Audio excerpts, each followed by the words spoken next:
Hey everyone, this is Pete, and welcome back to Atari A to Z, a series of short playthroughs of Atari 8-bit games, some which I grew up with and some which are new to me. Today's game is Knickerbockers. This was a 1988 release from TDC Distributors, developed by a guy called Kirk Chaney.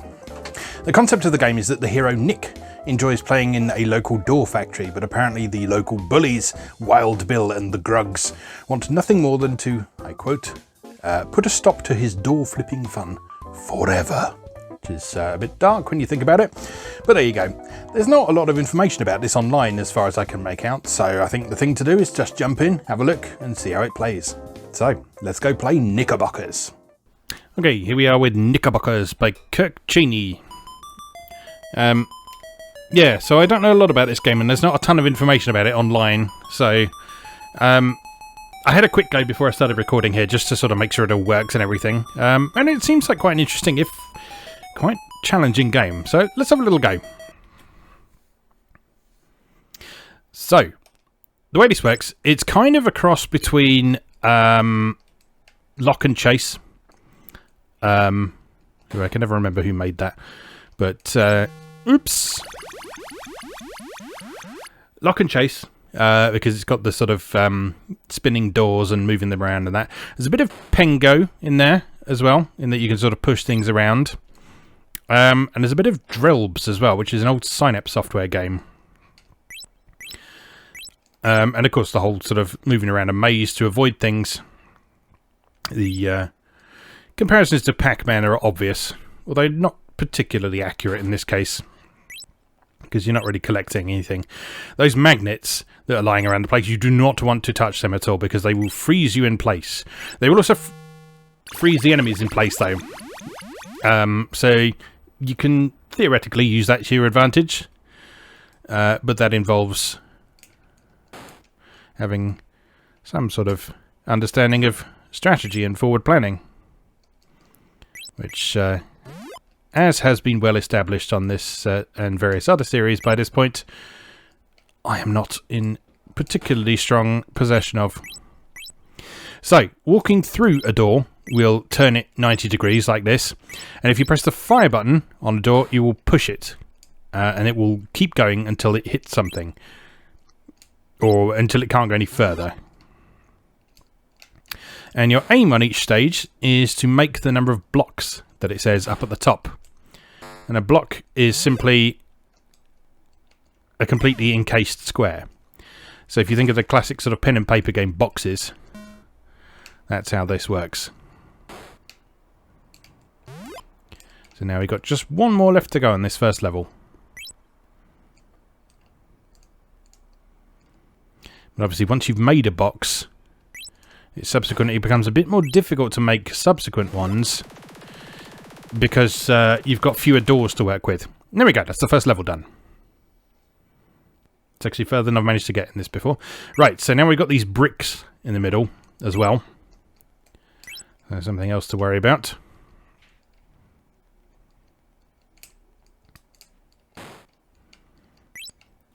Put that there, rotate that there, there's one. Very nice. Oh, no. Sometimes a bit tricky to know which way the door's going to go when you push it. I think they always go right from the look of things. Or clockwise, I should say. So in theory, you can use that knowledge to your advantage. So if I push it from this side... I mean, from the side, it goes the direction you push it. But if you push it from underneath... I think it just goes the direction it can do, but if it has a choice, it seems to go clockwise. I think. Maybe. Possibly. I don't know. Getting a better feel for this now. When I first tried this earlier, I was an absolute disaster at it. I was not good at it at all. But yeah, I'm getting a real feel for it now. And it's not a fast action game at all. The enemies are just there to sort of make you kind of think about what you're doing a bit more.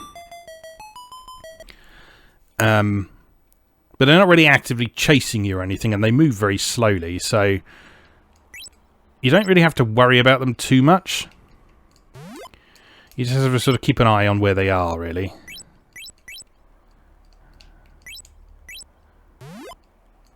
Oh no! That's what the magnets do. So when you hit a magnet, you just can't move for a few seconds. Very annoying.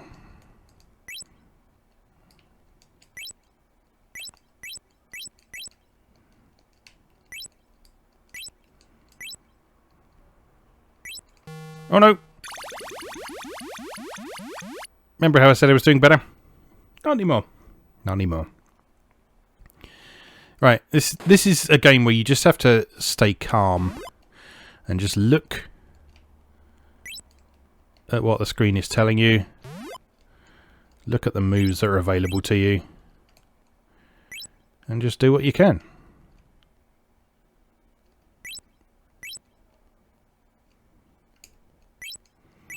Actually quite a pleasant, chilled out little game, really.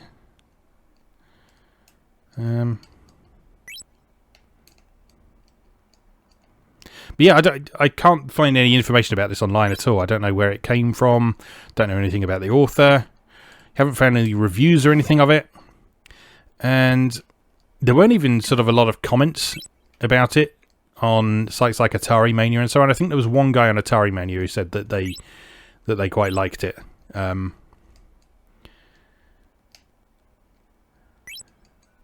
can't find mention of it in magazines from the time. There's a few videos on YouTube of people playing it, but a lot of those tend to be just gameplay. So I mean, if you're here hoping for some more information, I'm sorry I can't provide much more about it, but I can tell you a little bit about how it plays and all that sort of thing at least, so you can get a bit of a feel for it. And yeah, this is worth playing.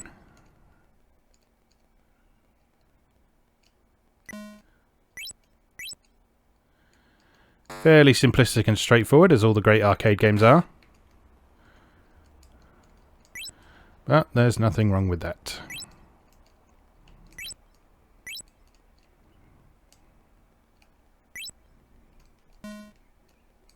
Oh dear, I'm in a bit of trouble here. Got some cake though. Or trifle or whatever that is. Oh no! Over-enthusiastic collision detection. Right, try harder. No, that's not what I said to do. There we go, that's better. Right. Now let's shove that over there. The pushing mechanic seems to work best if you sort of hold down the fire button before... can you trap him in there? Yes, you can, and you get points for that. Excellent. Always nice to have some sort of enemy squishing mechanic in there. Then that can go down there, and that's another one. And one more to go.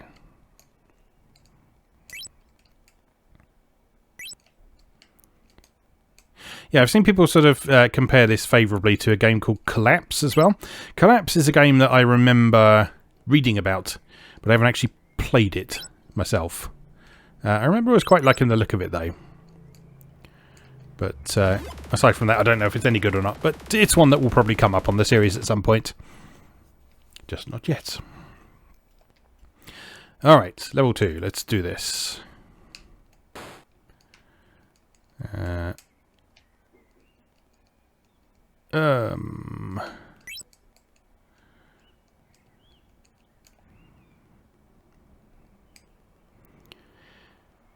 guess it's best to work on a side of the board that's away from them as much as possible. They do seem to follow you slightly. That blue one in particular seems to have a small degree of... Oh no! A small degree of AI about him, making him follow you around. But, yeah,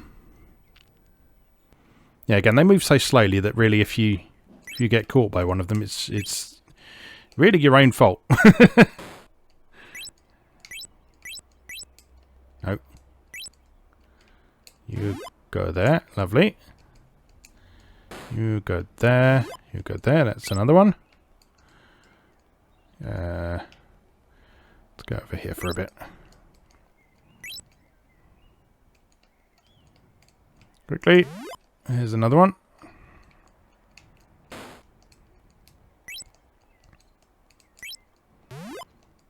Three more. God, you've got to do quite a lot on this level, haven't you? Oh, let's get rid of the blue one. Can we get rid of the blue one? He's going to start moving before I... Nah. Wasn't quick enough to respond to that. Oh no! Oh, that was going so well as well.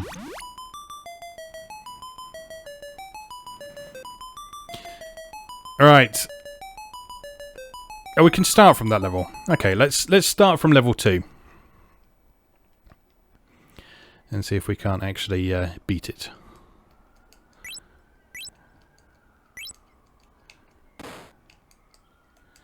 You can actually sort of use the enemies to your advantage almost in that way. Because you can use them as a means of stopping the doors before they reach what their final destination might be.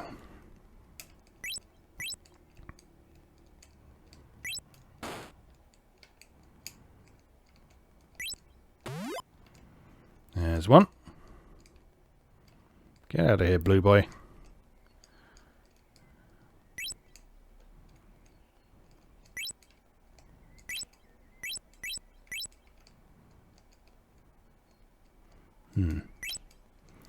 They put the pressure on.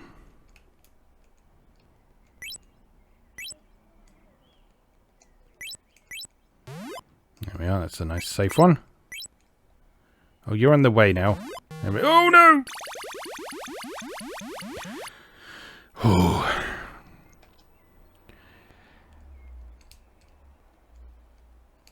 This is one of those games that's frustratingly fun.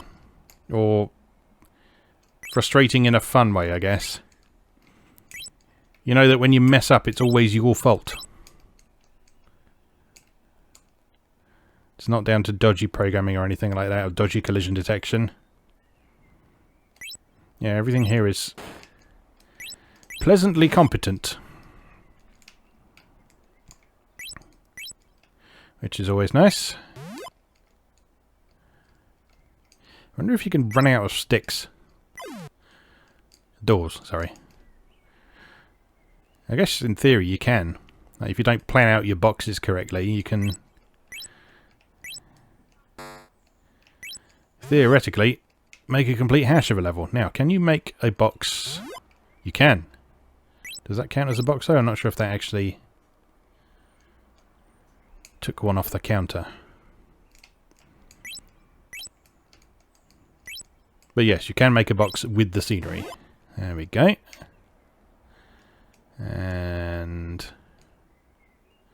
2 more. One there. Oh, don't push it that way. That's not what I said to do. Level 2 done. I am the master of Knickerbockers. Oh god. What does all this mean? I'm guessing terrible, awful things.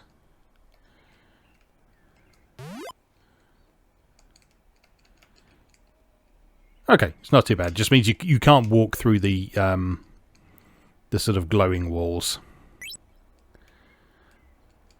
Oh god, that does mean you can trap yourself though. And you've got to make 10 blocks in this one as well. That's interesting, because like the layout and style of that level almost makes it feel like a different set of mechanics.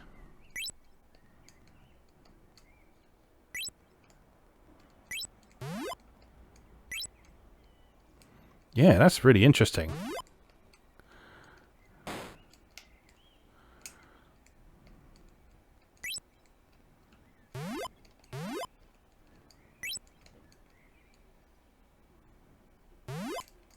Nice.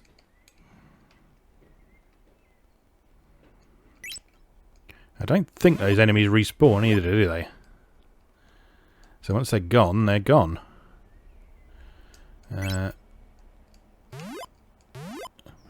Over there. Oop! Oh!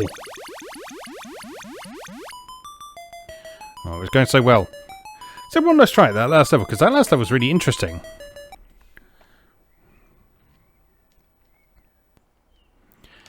Right.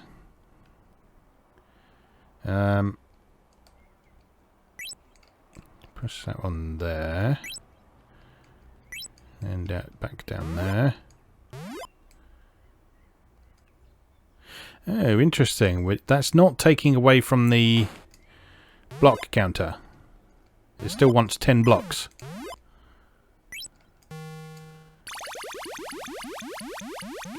So does that mean you have to make 10 complete blocks using the just the blue lines? That's really awkward if so.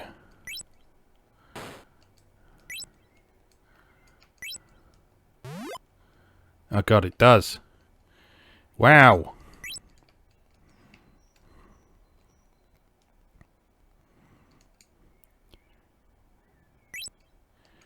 Nothing like a sudden ramp up in difficulty, is there?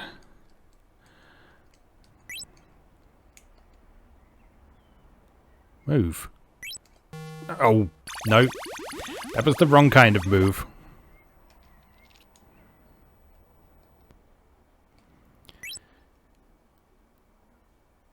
God, yes. How?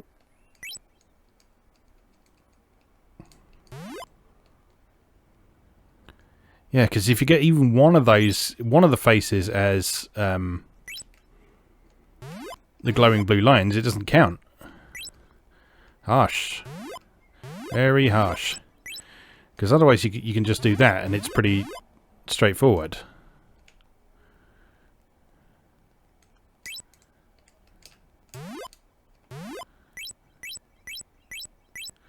Oh well, that does at least provide us with an easy way to see what happens if you run out of doors.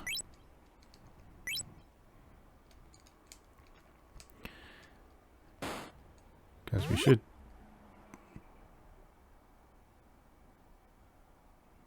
You're just going to be annoying, aren't you? Okay.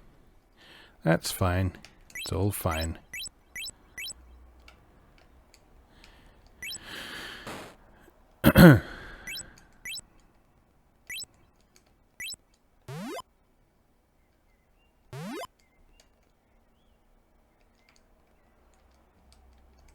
Can't push that way because the enemy's in the way.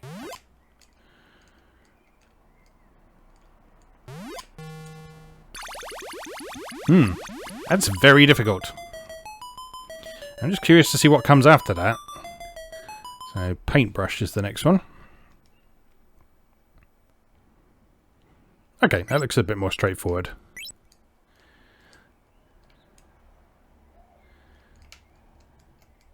So I guess it sort of ebbs and flows in difficulty. Which I actually quite like in terms of pacing. There's a lot of Japanese puzzle games do that. Like if you look at stuff like Puyo Puyo in columns, rather than having a... Oh no. Rather than having a linear curve of the speed increasing as you go through, you'll find that they get very fast and they give you a bit of a breather and then they speed up and they get faster than before and that sort of thing. And that's a really good approach, I think, because it lets the player get a feel for what they're doing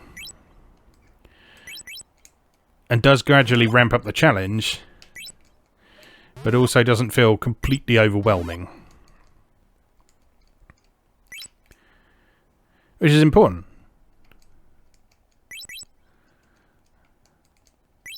It's not like a case of get good or go home or anything like that. It's purely a matter of pacing.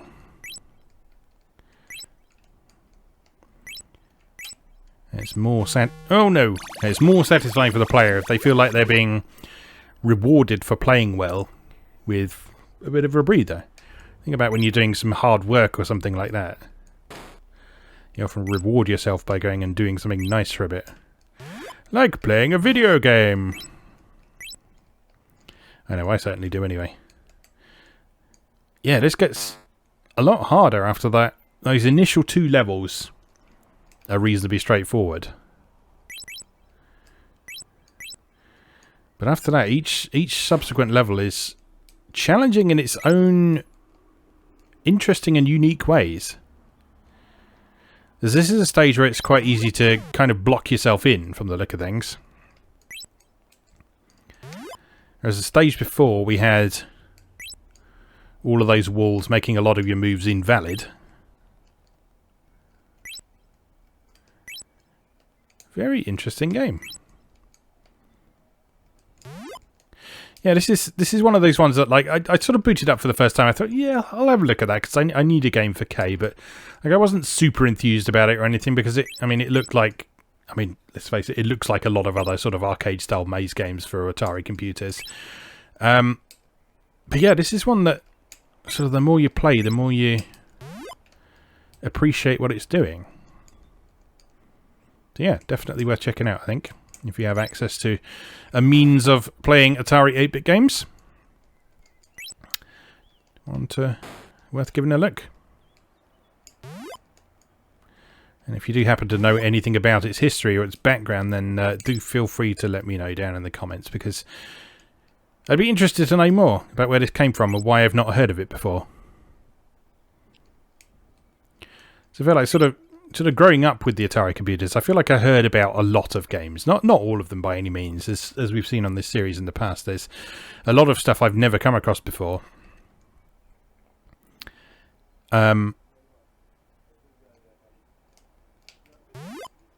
But yeah, I'm surprised I've never encountered this even in passing, really. Haven't seen it in magazines. Not seen people talking about it online. Nothing like that. Oh, I ran out of time. Alright, I think that's probably enough of Knickerbockers for today. But yeah, I enjoyed that. It's a good little game. Knickerbockers by Kirk, Chaney, and distributed by, who was it, TDC or something like that? Yes, TDC Distributors. Horrible music, but, you know, we come to expect that after a certain period. And that's from 1988, which may also be why I haven't heard of it, because that's quite late for Atari 8-bit. But anyway, for now, it just remains for me to say, as always, thank you very much for watching, and I'll see you again next time.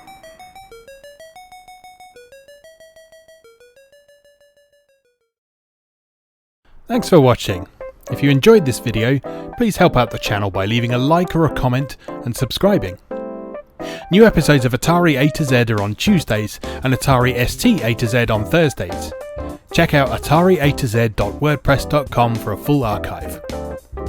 Do please also check out my other project moegamer.net, where I explore Japanese and Japanese-inspired games from yesterday and today, and videopackgames.wordpress.com, which aims to catalogue a small but well-formed library of the Philips G7000 Videopack computer, also known as the Magnavox Odyssey 2. You can also support my work on Patreon or buy me a coffee. You can find links to do both down in the video description. Thanks again, and I'll see you next time.